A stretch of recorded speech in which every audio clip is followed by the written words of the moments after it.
नमस्कार, मैं हूं आपके साथ अंजना शर्मा और आप देख रहे हैं वर्तमान युग। तो आइए शुरुआत करते हैं आज की खास खबर से। मेहुल चौकसी और कानूनी टीम की चालबाजियां शुरू।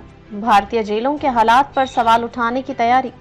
मेहुल चौकसी की धोखाधड़ी के शिकार पीड़ितों को उम्मीद जगी है कि उसकी गिरफ्तारी से उन्हें न्याय मिलेगा और उनकी फंसी रकम वापस मिल सकेगी। गुजरात के भावनगर में दिव्य निर्माण ज्वेलर्स के मालिक दिग्विजय सिंह जडेजा ने दावा किया है कि वह मेहुल की कंपनी में फाइनेंसर थे। उन्होंने उसकी कंपनी में 106 किलो सोने की छड़ें निवेश की थी। उन्होंने भावनगर, अहमदाबाद, जामनगर, भूत, सूरत, मुंबई और वडोदरा में चौकसी के सभी स्टोर विकसित किए।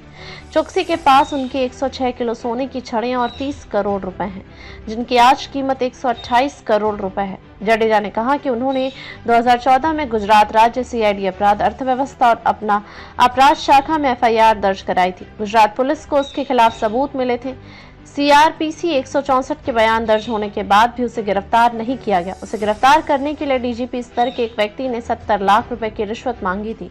उन्होंने कहा कि वह पीड़ित थे, फिर भी उनसे रिश्वत मांगी, उन्हें न्याय नहीं मिला। 2016 में उन्हें गुजरात हाईकोर्ट में हलफनामा दिया था कि मेहुल पर 9000 करोड़ रुपए से ज्यादा का कर्ज है और उसने देश का पैसा विदेश में जमा कर दिया है। उसे जल्द गिरफ्तार किया जाए, वह भागने वाला है, लेकिन किसी ने नहीं सुनी। मेहुल के खिलाफ धोखाधड़ी के मामले में एक और शिकायतकर्ता वैभव खुरानिया ने कहा है कि मुझे उम्मीद है कि मेहुल को न्याय के लिए भारत वापस लाया जाएगा। मैं बस उम्मीद करता हूं कि मुझे नहीं लगता कि यह काम इतना आसान होगा। सरकार इतने लंबे समय तक विजय माल्या को नहीं पकड़ पाई, इसलिए मुझे नहीं लगता कि मेहुल को इतनी आसानी से भारत वापस लाया जा सकता है। इसमें बहुत सारी कानूनी जटिलताएं हैं। इस बीच मेहुल चौकसी की गिरफ्तारी के साथ ही उनकी कानूनी टीम की चालबाजियां भी शुरू हो गई हैं। उसके भारत प्रत्यर्पण को चुनौती देते हुए जुट गई है। भगोड़े कारोबारी के वकील विजय अग्रवाल ने कहा कि चौकसी के प्रत्यर्पण के 2 मुख्य आधारों पर चुनौती दी जाएगी।